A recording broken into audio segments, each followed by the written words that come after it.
It's unusual for a two-legged Chihuahua and a fluffy chicken to become best friends, but these aren't your ordinary pets. The South Carolina Department of Health and Environmental Control says the two reasons they won't legalize marijuana is the cost, and it's not consistent with federal law. Some bars are still saying no by putting this sign outside. Okay, well, thanks so much, Josh.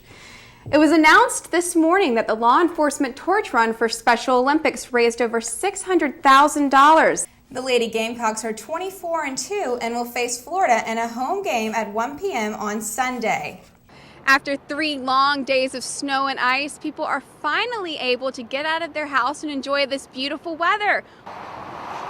Broken limbs and fallen trees line the sides of I-26 and I-95, but you may not have noticed the hundreds of men working day and night to remove all debris from the roads. Interstate 26 and 95 are two of the most driven highways in South Carolina, with thousands of people driving up and down them every day. We have almost 500 contract crews that are working in 19 counties across the state right now.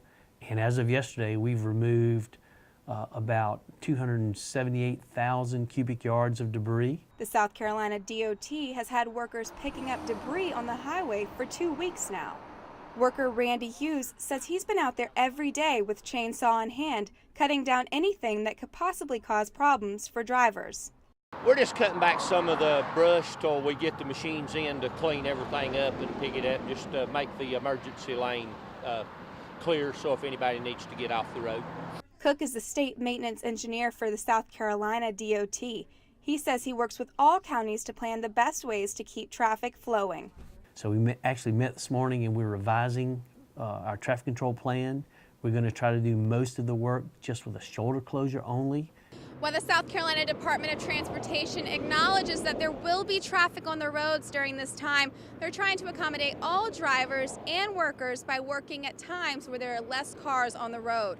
Certainly we would like to ask the public to try to be patient. I know it's an inconvenience, but we certainly want to make sure we keep everything very safe out there. And while he can't promise a date, he says crews are working very hard to get the roads cleaned up as soon as possible. Margaret-Ann Carter, Carolina News. Samantha Sheely and Zach Weenum live on opposite sides of Columbia and have never met, but they share one thing in common. They were both victims of a spring break break-in. This time last year, it was about 3 days before I was going on my spring break trip. 2 men broke into the back of our house. They went around to the back in our backyard and shattered out our half-bath window. There's blood all over my carpet. They stole a gun, I guess some money, an Xbox. And luckily, our neighbor was in town and he heard it shatter. And so he was able to run outside and he was screaming, making lots of noise. And fortunately, they actually jumped back out and ran. Samantha says even though nothing was taken, she still checks the locks on her doors and windows every night. It took me a while to feel safe. It's just a really unnerving feeling knowing that there was an intruder in your home. But Zach wasn't so lucky. So you never got anything back? No. Deputy Misty Puckett with the Richland County Sheriff's Department recommends that all residents leaving town should make sure their doors are locked and double-check windows to make sure they're locked as well.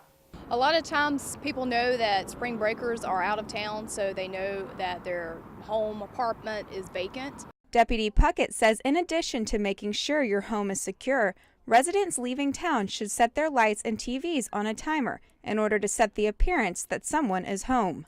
Another service that we provide for the residents of Richland County is if they're going out of town, they can be put on a special property checklist in their area. That means deputies will periodically check their residents throughout the day and night. Zach and Samantha say they've learned their lesson and won't be announcing any spring break plans for this year, and they suggest you do the same. Margaret-Ann Carter, Carolina News.